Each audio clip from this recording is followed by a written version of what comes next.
When the United States and Israel launched their combined strike against Iran on February 28th, the world expected a swift conclusion: eliminate the leadership, deploy the world's most advanced military hardware, and watch the adversary surrender in a matter of hours. But Iran didn't surrender. Instead, they launched a highly coordinated, asymmetric counterstrike, targeting American military bases directly across the Middle East. A heavily sanctioned, geographically isolated nation is successfully trading blows with the ultimate superpower. They are doing it by shifting the battlefield entirely, pitting expensive smart bombs against ruthless smart thinking.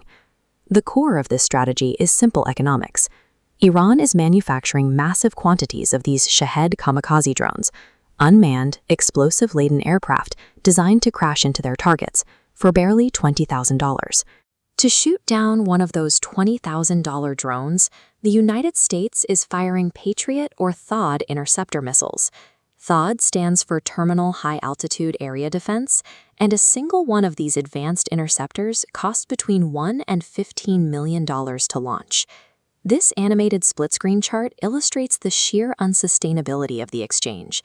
After the first wave of attacks, reports surfaced that Qatar privately warned the U.S. its entire regional stockpile of Patriot interceptors could be depleted in just 4 days at that burn rate. The United States military remains dominant on the physical battlefield, yet it faces a systemic bankruptcy driven by the unforgiving math of this conflict. The technology powering this cheap arsenal actually originated in the United States. In December 2011, a highly classified American RQ-170 Sentinel surveillance drone crashed inside Iranian territory. The Obama administration publicly asked for their drone back.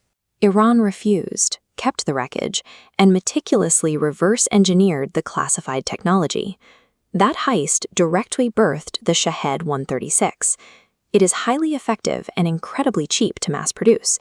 So much so that the U.S. military eventually copied their own stolen technology back from Iran to create the low-cost Lucas drone system.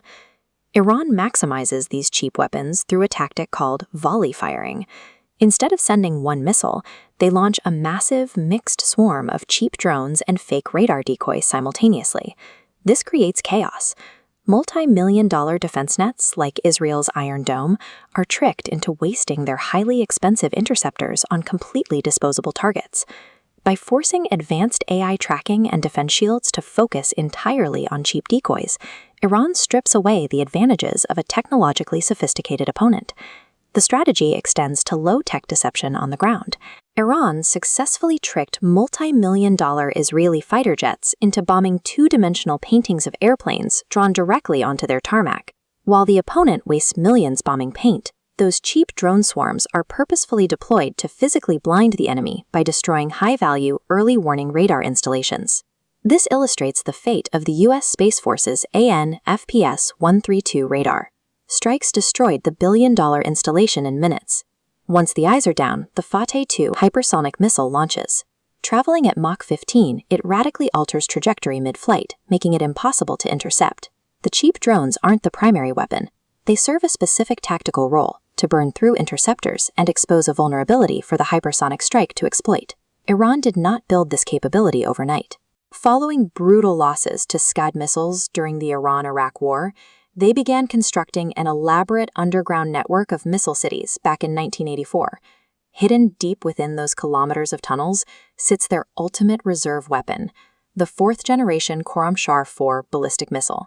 It carries a massive 1,800-kilogram warhead and reaches speeds of Mach 16 outside the Earth's atmosphere. It is a continent-threatening asset that Iran hasn't even needed to use yet. The geopolitical fallout from this economic attrition is severe. American citizens are protesting endless overseas conflicts. U.S. embassies are closing across the region, and Gulf allies are slowly realizing the United States can no longer unconditionally guarantee their security. Other nations are taking notes. Military powers like India are realizing the era of exclusively relying on expensive fighter jets is ending, prompting a rapid push to develop their own domestic, low-cost kamikaze drones like the Sheshnag 150. The metrics of global military power are evolving. Success now belongs to the side that masters the lethal economics of asymmetric warfare.